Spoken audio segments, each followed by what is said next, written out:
We economic hitmen really have been the ones responsible for creating this first truly global empire. And we work many different ways.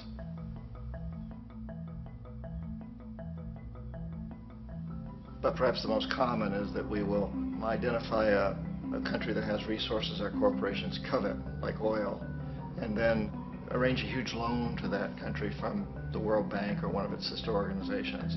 But the money never actually goes to the country. Instead, it goes to our big corporations to build infrastructure projects in that country, power plants, industrial parks, ports, things that benefit a few rich people in that country, in addition to our corporations, but really don't help the majority of the people at all. However, those people, the whole country, is left holding a huge debt. It's such a big debt they can't repay it, and that's part of the plan, that they can't repay it. And so at some point, we economic hitmen go back to them and say, listen, you owe us a lot of money, can't pay your debt, so sell your oil real cheap to our oil companies. Allow us to build a military base in your country, or send troops in support of ours to someplace in the world like Iraq, or vote with us on the next UN vote. To have their electric utility company privatized and their water and sewage system privatized and sold to U.S. corporations or other multinational corporations. So there was that whole mushrooming thing, and it's so typical of the way the IMF and the World Bank work, that you put a country in debt, it's such a big debt it can't pay it, and then you offer to refinance that debt and pay even more interest. And you demand this quid pro quo, which you call a conditionality or good governance, which means basically that they've got to sell off their resources, including many of their social services, their utility companies, their school systems sometimes, their penal systems, their insurance systems, to foreign corporations. So it's a double, triple, quadruple whammy. The precedent for economic hitmen really began back in the early 50s when democratically elected Mossadegh, who was elected in Iran, he was considered to be the hope for democracy in the Middle East and around the world. He was Time Magazine's Man of the Year. But one of the things that he'd run on and began to implement was the idea that foreign oil companies needed to pay the Iranian people a lot more for the oil that they were taking out of Iran. The Iranian people should benefit from their own oil. Strange policy. We didn't like that, of course. But we were afraid to do what we normally were doing, which was to send in the military. Instead, we sent in one CIA agent, Kermit Roosevelt, Teddy Roosevelt's relative. And Kermit went in with a few $1 million and was very, very effective and efficient. And in a short amount of time, he managed to get Mossadegh overthrown and brought in the Shah of Iran to replace him, who always was favorable to oil. And it was extremely effective. Mobs overflow Tehran. Army officers shout that Mossadegh has surrendered and his regime as virtual dictator of Iran is ended. Pictures of the Shah are paraded through the streets as sentiment reverses. The Shah is welcomed home. So back here in the United States, in Washington, people looked around and said, wow, that was easy and cheap. So this established a whole new way of manipulating countries, of creating empire. The only problem with Roosevelt was that he was a card-carrying CIA agent, and had he been caught, the ramifications could have been pretty serious. So very quickly at that point, the decision was made to use private consultants to channel the money through the World Bank or the IMF or one of the other such agencies, to bring in people like me who worked for private companies, so that if we got caught, there would be no governmental ramifications.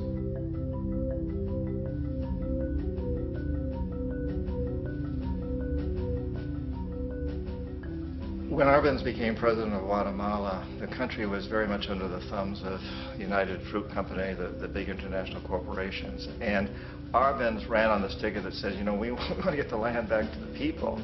And once he took power, he was implementing policies that would do exactly that, give the land rights back to the people. United Fruit didn't like that very much. And so they hired a public relations firm, launched a huge campaign in the United States to convince the United States people, the citizens of the United States, and the press of the United States, and the Congress of the United States, that Arbenz was a Soviet puppet. And that if we allowed him to stay in power, the Soviets would have a foothold in this hemisphere. And that, at that point in time, was a huge fear on everybody's mind, the Red Terror, the Communist terror. And so, to make a long story short, out of this public relations campaign came a commitment on the part of the CIA and the military to take this man out. And in fact, we did. We sent in planes, we sent in soldiers, we sent in jackals, we sent everything in to take him out, and did take him out. And as soon as he was removed from office, the new guy that took over after him basically reinstated everything to the big international corporations, including United Fruit.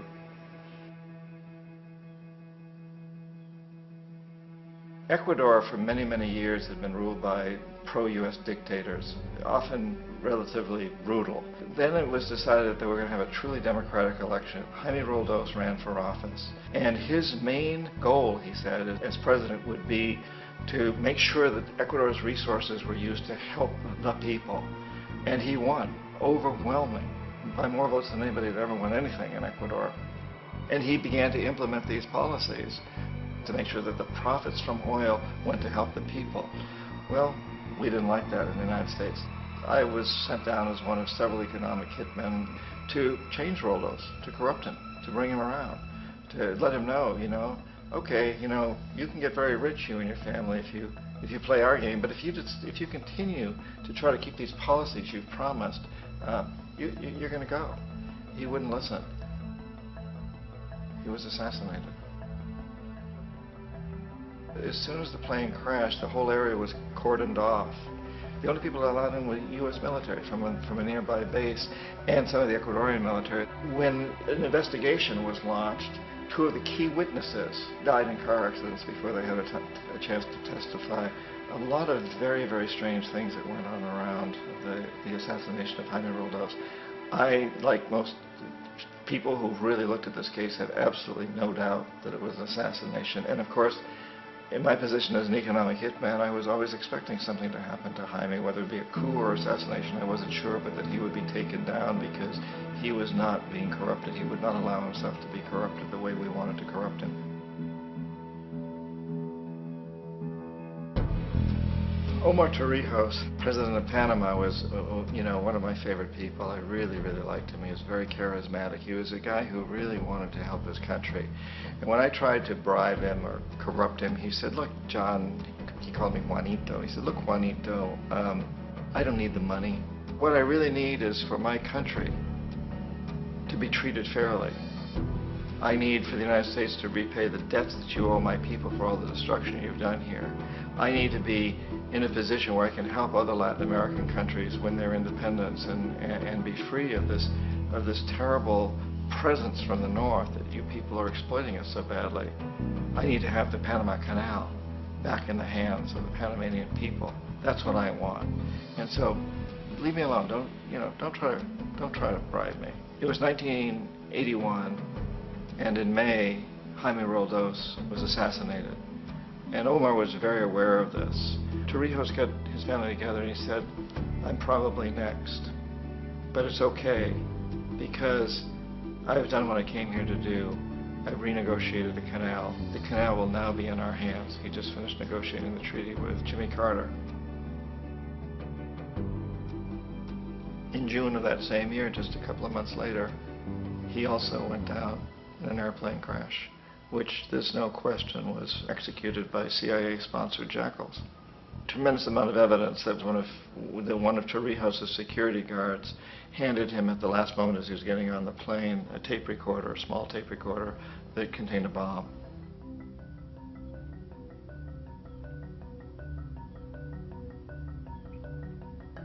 It is interesting to me how this system has continued pretty much the same way for years and years and years, except the economic hitmen have got better and better and better.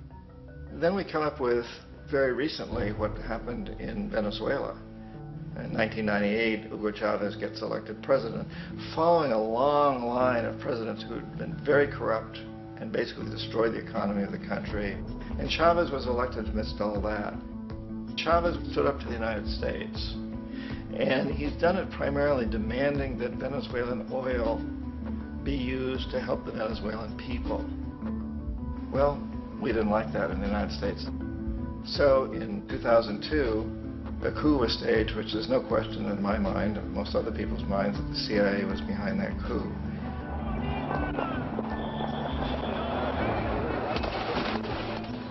way that that coup was fomented was very reflective of what Kermit Roosevelt had done in Iran, of paying people to go out into the streets to riot, to protest, to say this Chavez is very unpopular. You know, if you can get a few thousand people to do that in television, can make it look like it's the whole country, and things start to mushroom. Except in the case of Chavez, he was smart enough, and the people were so strongly behind him that they overcame it, which was a phenomenal moment in the history of Latin America.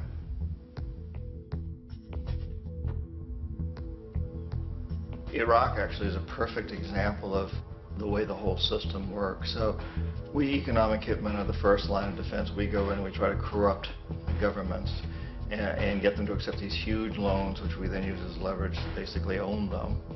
If we fail, as I failed in Panama with Omar Torrijos and in Ecuador with Jaime Roldos, men who refused to be corrupted, then the second line of defense is we send in the jackals. And the jackals either overthrow governments or they assassinate. And once that happens and a new government comes in, boy, it's going to toe the line because the new president knows what will happen if he doesn't. In the case of Iraq, both of those things failed. Economic hitmen were not able to get through to Saddam Hussein. We tried very hard. We tried to get him to accept a deal very similar to what the House of Saud had accepted in Saudi Arabia, but he wouldn't accept it. And so the jackals went in to take him out. They couldn't do it. His security was very good. After all, he had one time worked for the CIA. He'd been hired to assassinate a former president of Iraq and failed, but he knew the system. So in '91, we send in the troops and we take out the Iraqi military. So we assume at that point that Saddam Hussein is going to come around. We could have taken him out, of course, at that time, but we didn't want to. He's the kind of strong man we like. He controls his people. We thought he could control the Kurds and keep the Iranians in their border and keep pumping oil for us. And then once we took out his military, now he's going to come around. So the economic hitmen go back in the 90s without success. If they'd had success, he'd still be running the country. We'd be selling him all the fighter jets he wants and everything else he wants. But they couldn't. They didn't have success. The jackals couldn't take him out again. So we sent the military in once again, and this time we did the complete job and took him out, and in the process created for ourselves some very, very lucrative construction deals. We had to reconstruct a country that we'd essentially destroyed, which is a pretty good deal if you own construction companies, big ones. So, you know, Iraq shows the three stages. The economic hitmen failed there, the jackals failed there, and as a final measure, the military goes in.